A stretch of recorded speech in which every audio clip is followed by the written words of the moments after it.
Good evening and welcome to the BBC's election night coverage. Very carefully calculated, not necessarily on the nail, but here it is, 10 o'clock, and we are saying the Conservatives are the largest party. And here are the figures which we have. Quite remarkable, this exit poll. The Conservatives on 316.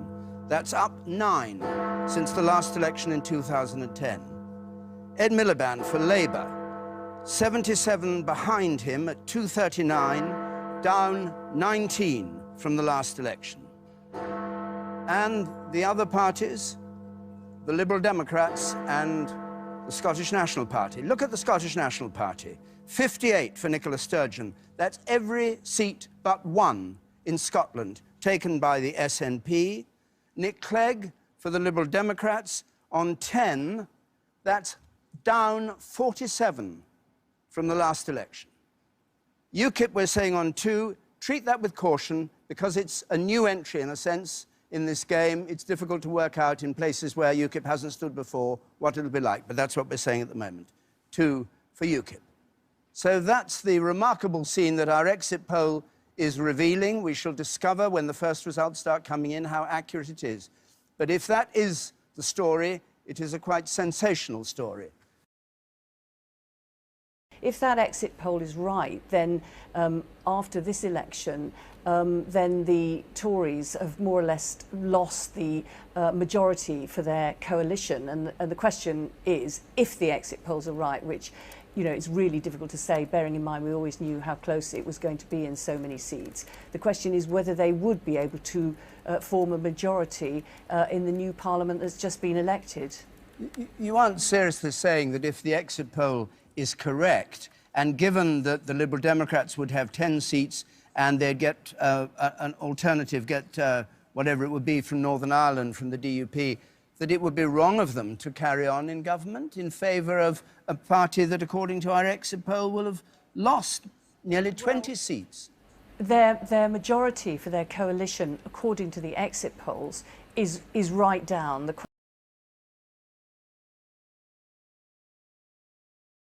thing I would say is, Ian, even if that exit poll was correct, it would mean the Conservative Liberal Democrat majority has gone from 73 down to 0. David Cameron would be forced to rely on... Come on.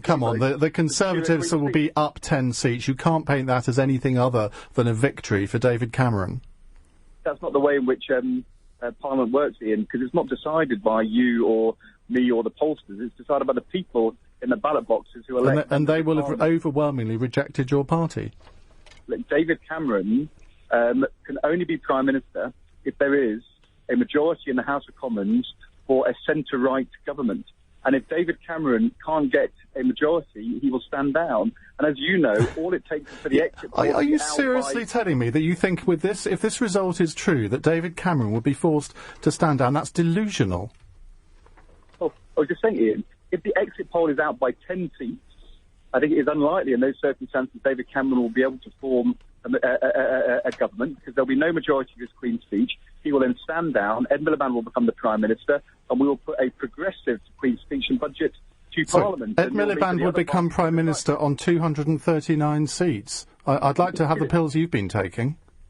The problem is, Ian, you know, David Cameron and the Conservative Party and Ian Dale don't write the rules of our democracy because you're not in charge and neither is David Cameron. The people are, and they elect members of Parliament to Parliament. And they would have elected 316 Conservatives and 239 Labour. On what planet would that mean that Ed Miliband could become Prime Minister?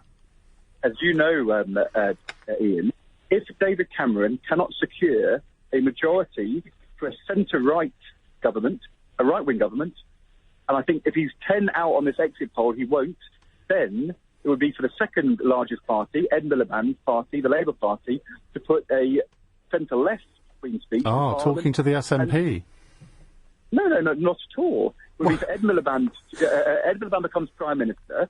He puts a Queen's speech and a budget to Parliament, and the other parties have to decide. Now, if the SNP or the Liberal Democrats choose not to vote for the progressive centre-left Queen's speech and budget, well, that's for them.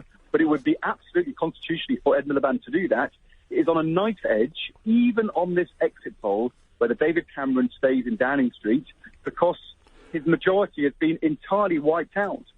OK, Ed Balls, thank you. Thank you very much indeed. That's Ed Balls, the Shadow Chancellor. Quite extraordinary, I would say. Well, if this exit poll is anywhere near right, this is beyond your worst nightmares. If this exit poll is right, Andrew, I will publicly eat my hat on your programme. Have you got a hat? No, but I'll get one, especially for the Can occasion. I get the hat? You can get the hat, providing it's made of marzipan. Look, what you have seen in the last 24 hours, I think there's a YouGov poll out now, which gives us not 10 seats, not 20 seats, but 31 seats. So one or other of these two polls, either the exit poll or YouGov, is wrong. And I'll bet you my hat eaten on your programme that that's wrong.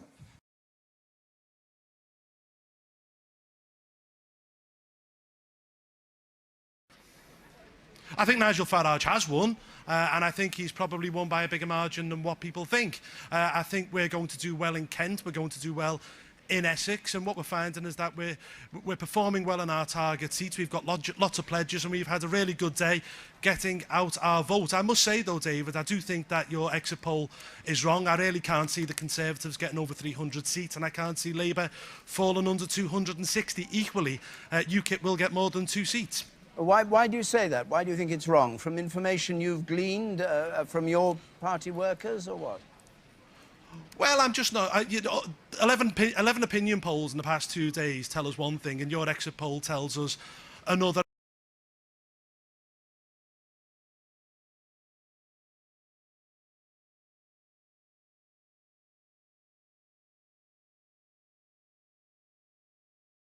For him to manage, but I don't think the Tories will end up with a majority. I'll eat my... Yes? the rest of your Doritos. You'll eat the rest of your Doritos. Dejection up there, Paul? Not really, Jeremy, because as Matt was saying, a lot of professional politicians just don't believe this broadcasting exit poll, and they tend to believe the YouGov one, which is far closer to what the opinion polls during the campaign said. People up here in the north of England, they're seeing big turnouts, anecdotally. They've just seen one result in Sunderland South, where Labour increased its vote.